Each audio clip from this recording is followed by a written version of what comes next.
Karibuni mpendwa mtazamaji katika channel yangu ya mapishi Rukias Kitchen.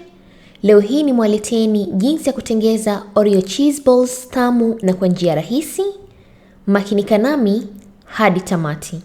Usisahau kusubscribe na kubofya kengele itakayokuja hapo chini ili usipitwe na video zangu kila wiki.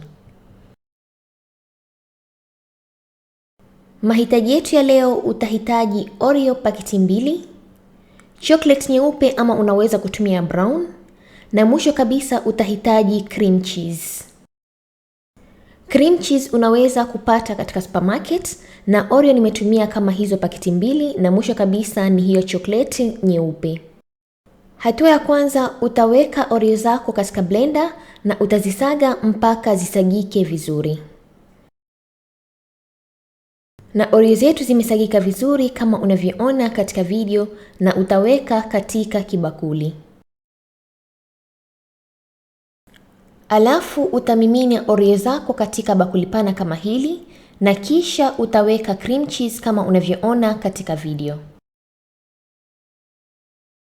Cream cheese utaweka kiasi cha kwamba Oreo zako zinaweza kushikana, kiasi cha kwamba unaweza kufanya viboli vidogo vidogo.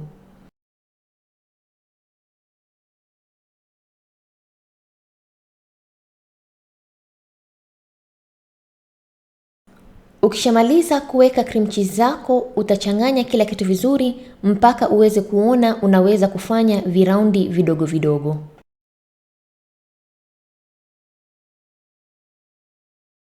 Ukishamaliza kuchanganya cheese zako na Oreo, kisha utafanya viraundi vidogo vidogo kama unavyoona katika video.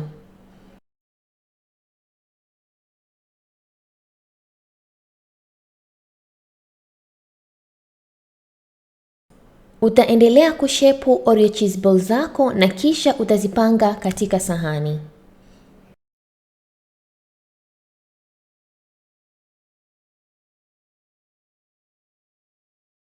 Na nimeshamaliza kushepu Oreo cheese balls zangu kama unavyoona katika video, na sasa ni wakati wa kuzipamba Oreo cheese balls zangu kwa kutumia chocolate nyeupe.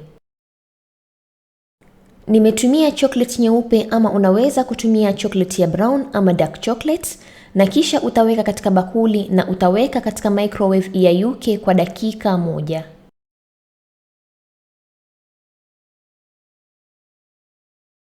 Na chocolate yangu nyeupe imeshayayuka kama unavyoona katika video. Kisha utachukua Oreo cheese balls zako moja baada ya moja, na kisha utazimwagilia chocolate nyeupe kama unavyoona katika video. Unaweza kumwagilia chocolate kwa juu ama unaweza kuzitumbukiza katika bakuli kama unavyoona katika video mpaka umalize kupamba Oreo cheese balls zote.